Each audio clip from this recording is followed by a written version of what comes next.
Hello, and welcome to The Art of Being Selfish. I'm Dr. Sims, a licensed psychologist, and on this channel, I discuss ways that you can take care of yourself or be selfish so that you feel nourished and filled enough to take care of others. Now, while we will be discussing topics related to mental health on this channel, this is not a substitute for therapy. So, the day that I am recording and releasing this is a year, about, give or take, depending on where you were in the country, a year of us being in a pandemic. And while Atlanta really never shut down except for a couple of days, the world has been significantly impacted by coronavirus, COVID-19. And so today I want to talk a little bit about what I teach my clients around holding seemingly opposing emotions. And particularly, I want to talk today about holding gratitude and grief. For many, honestly, I would say for everyone, if I could be so honest about that, I think everyone experienced a level of grief in some way, shape, or form last year. And I think for many of us, I won't be so cavalier to say everyone, but I hope that everyone had moments of gratitude. But I do believe that for a lot of people, there were these very big moments of gratitude. And the way that our society is set up is that you can only experience one emotion at a time. So, of course, I don't believe that. And so I want to talk a little bit about what it means to experience two seemingly opposing emotions at the same time. But I want to start with just a little reflective meditation, if you will. So we're going to do our regular. We're going to sit. We're going to have our spine nice and long. Your feet can be on the ground. Your hands can be on your knees. Spine is nice and long. And then just bring your awareness to your breath and just turn inward for a moment.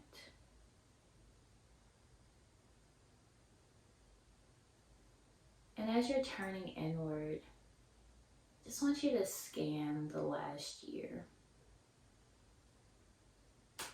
and notice what comes up for you without judgment, without criticism. Just notice.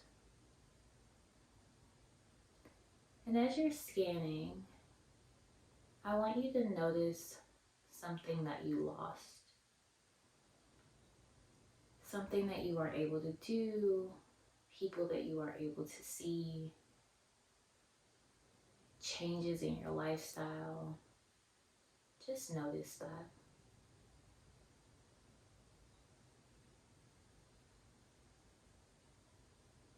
Notice what feeling comes up.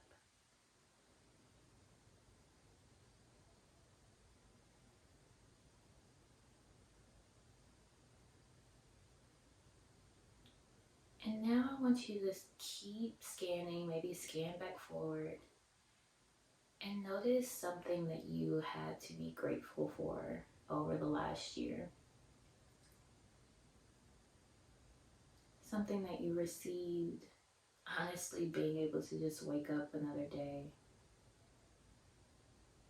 Being able to work from home. What is something that you can be grateful for?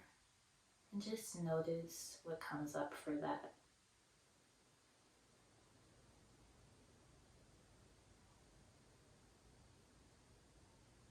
And now I just want you to see if you can bring both of those things to your mind. Both the thing that you lost and maybe the thing that you grieved and the thing that you're grateful for. And see what happens if you just try to hold both of those things at the same time.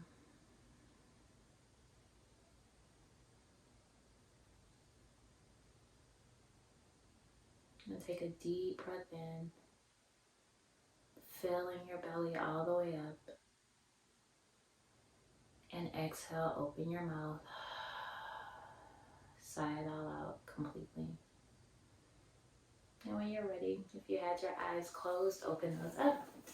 and come back into this space. And we're just going to talk a little bit about what it means to hold those two feelings. So maybe it was easy for you in that moment to say, yes, I had this grief and I have this gratitude. But for a lot of people, it's really difficult. And even when I think about the messaging that people receive when they do try to express gratitude in the midst of grief, when we do try to walk and chew bubblegum at the same time, there's this backlash of, you can't be happy, you can't be grateful, you can't be experiencing this because all of these other people in the world are experiencing this. And it's as if we have to choose how we're going to show up and how we're going to be based on how everyone else is experiencing something. And to be clear, I am not saying that you should go out into the world and say, I don't care that we're in the middle of a pandemic and I don't care that other people have things going on. I'm going to boast and brag and talk about how amazing my life is. That's not quite what I'm saying. But what I am saying is that for your own personal well-being and your own personal expression of what you're experiencing, it is totally appropriate to say, man, the world is in this really crappy place right now, and it's really difficult, and it's really hard, and it's really scary out there. And I have a lot of blessings, and I have a lot of things to be grateful for. And especially if we're talking about being a Christian, being able to say, God woke me up to see another day today, and God gave me another opportunity to do something good in this world, and God continues to bless me in the midst of what is also happening in the world, and maybe even for yourself. So this idea that those two things have to be mutually exclusive, I think is unfair and it's not realistic, because in the midst of us being in a global pandemic, of us being separated from our loved ones and our family members, from us essentially having our entire world's turned upside down and shifted and changed and reimagined in ways that we hadn't even been considering.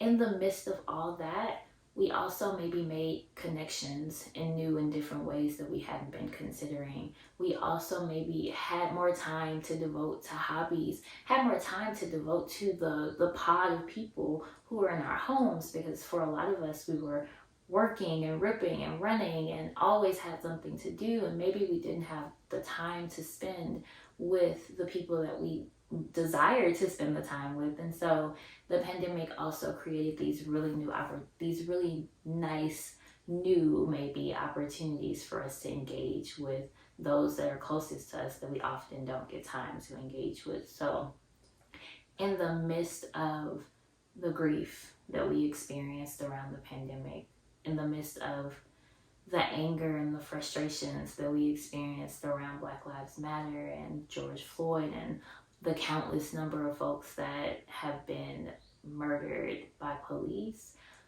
in the midst of all of that, can we also say, and I'm grateful?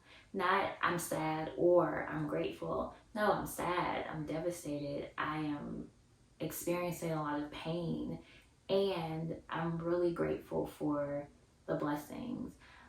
So last year, I started my business literally a week. I celebrated 1 year on March 7th of my business being open, and literally 1 week after that would have been today or tomorrow. It would be tomorrow, that based on when I'm recording this.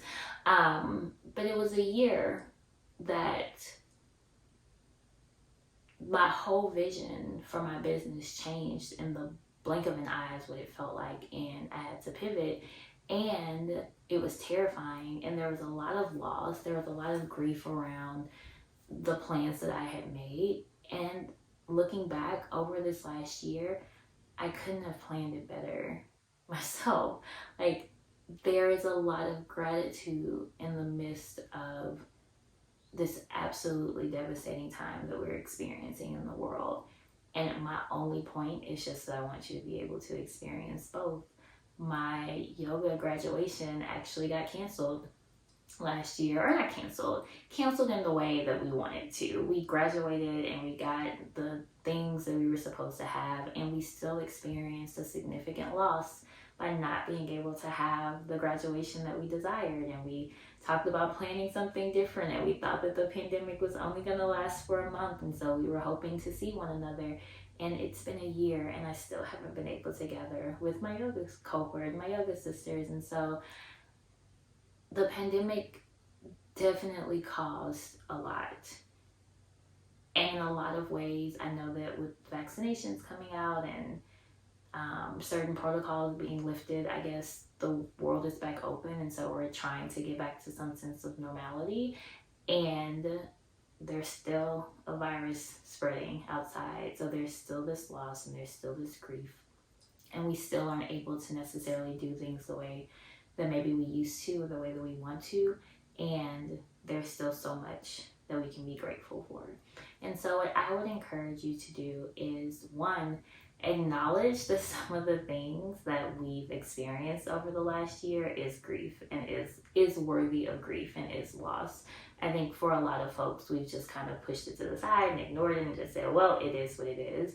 But some of those things that we had to lose, whether it was people, whether it was significant life events, whether it was significant opportunities, whether it was being isolated, those are things to grieve and those are things to feel sad about. And what are the things that you can feel grateful for?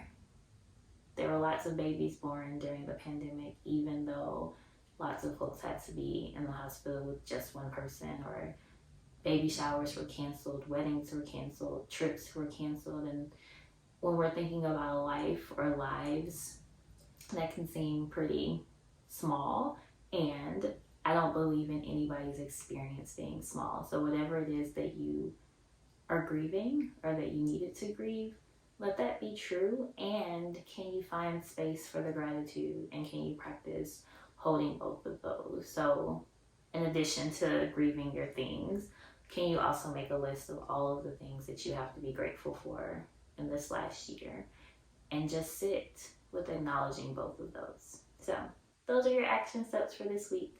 I hope that this is helpful in a time of reflection of what this year has brought. And I look forward to seeing you all next Self-ish Saturday. Bye.